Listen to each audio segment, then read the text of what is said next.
ఇది మా ఇల్లు జాగా. ఆల్మోస్ట్ దీన్ని కూలగొడుతున్నా.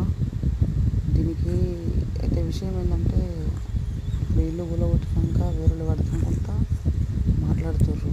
అంటే ఇట్లా ఇల్లు కూలగొడితే మేము ఇక్కడ ఉండనియ్యము అట్లా ఇట్లా అని.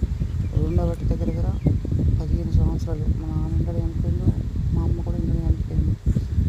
వాస్తువు లేదని ఇల్లు కూలగొట్టుకుంటున్నాం. ఇప్పుడు వాస్తువు లేదు, జాగా ఉంటుంది చూడు అటు అవతల.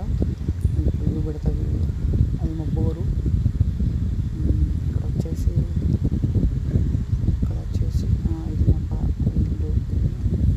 అటు అవతల జాగా ఉంటుంది. అంటే అవతల జాగా ఉండడానికి కారణం ఏంటంటే ఇంటికి వాస్తుకు లేక కాబట్టి ఇల్లు కూలగొట్టడం. అది ఇక్కడ చూసినా ఇది మొత్తం ఇది మాదే జాగా. అంటే అటు అటు అటు అవతలని కట్టిన మా నాన్న అప్పుడు ఫస్ట్ లెక్క. కాబట్టి దీన్ని కూలగొట్టిన ఇక్కడ జాగా. దాన్ని గొడవట్టినా సరిపోలేదు. ఇక్కడ జాగా ఉంది కాబట్టి ఇక్కడ నుంచి చెట్టు కాడ నుంచి ఇక్కడ వరకు జాగా ఉంది కాబట్టి కూలగొట్టుడు అవుతుంది. అంత అంతకు మించి